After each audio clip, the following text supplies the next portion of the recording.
अस्सलाम वालेकुम भैनों भराओ। मैं तुहाडा वीर साइम मनीर। भैनों भराओ, जिन्हें रोज़े रखे, तराबियाँ पढ़ियाँ तो इतकाफ ते बैठे, उन्होंने वास्ते खसूसी वीडियो।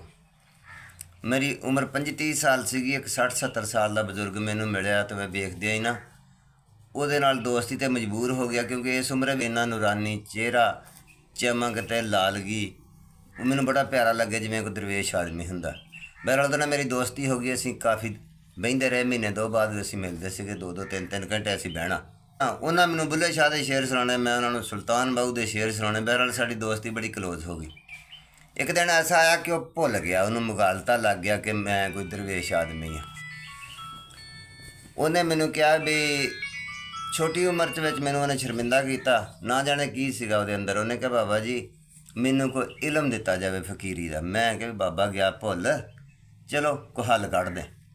ਮੈਂ ਉਹਨੂੰ ਦਾ ਲਾਇਆ। ਮੈਂ ਕਿਹਾ ਗੱਲ ਇੱਦਾਂ ਵੀ ਸਾਡੇ ਸਿਲਸਿਲੇ ਵਿੱਚ ਨਾ ਫਕੀਰੀ ਦਾ ਇਲਮ ਅਸੀਂ ਉਹਨੂੰ ਦਿੰਦੇ ਹਾਂ ਜਿਹੜਾ ਪਹਿਲਾਂ 3 ਮਹੀਨੇ ਖਾਮੋਸ਼ ਰਵੇ।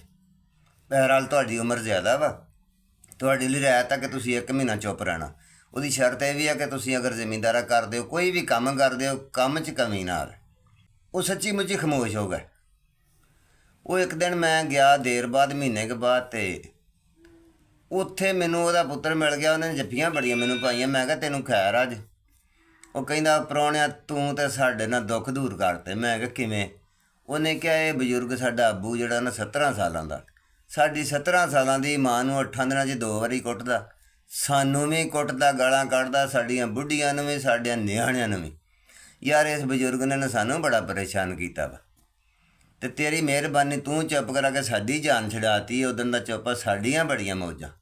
ਦੋਸਤੋ 2 ਮਹੀਨੇ ਚੁੱਪ ਰਿਹਾ। ਅਸਲ ਕੰਮ ਦੀ ਗੱਲ ਇਹ ਹੈ ਕਿ 2 ਮਹੀਨੇ ਤੋਂ ਬਾਅਦ ਜਦੋਂ ਬੋਲਿਆ ਨਾ, ਉਹਨੇ 2 ਦਿਨਾਂ 'ਚ ਪਿਛਲੀਆਂ ਸਾਰੀਆਂ ਲੇਟਾਂ ਕੱਢ ਦਿੱਤੀਆਂ। ਅਤੇ ਭੈਣੋ ਭਰਾਓ, ਤੁਹਾਡੇ ਅੱਗੇ ਗੁਜ਼ਾਰਿਸ਼ ਆ ਕਿ ਤੁਸੀਂ ਵੀ ਰੋਜ਼ੇ ਰੱਖ ਕੇ ਬਾਅਦ 'ਚ ਇੰਨਾ ਨਹੀਂ ਖਾਣਾ ਕਿ ਬਿਮਾਰ ਹੋ ਜਾਓ, ਅਤੇ ਤੁਸੀਂ ਇਤਕਾਫ 'ਤੇ ਬਹਿ ਕੇ ਖਾਮੋਸ਼ ਰਹਿ ਕੇ ਬਾਅਦ ਵਿੱਚ ਲੇਟਾਂ ਨਹੀਂ ਕੱਢਣੀਆਂ ਕਿ ਅਸੀਂ ਇੰਨੇ ਦਿਨ ਚੁੱਪ ਰਹੇ ਤਾਂ ਅਸੀਂ ਹੁਣ ਲੇਟਾਂ ਕੱਢੀਏ। ਅੱਲਾ ਤੁਹਾਡੇ ਰੋਜ਼ੇ ਕਬੂਲ ਫਰਮਾਏ, ਅੱਲਾ ਤੁਹਾਡੀਆਂ ਤਰਾਬੀਆਂ ਕਬੂਲ ਫਰਮਾਏ, ਅੱਲਾ ਤੁਹਾਡਾ ਇਤਕਾਫ ਕਬੂਲ ਫਰਮਾਏ।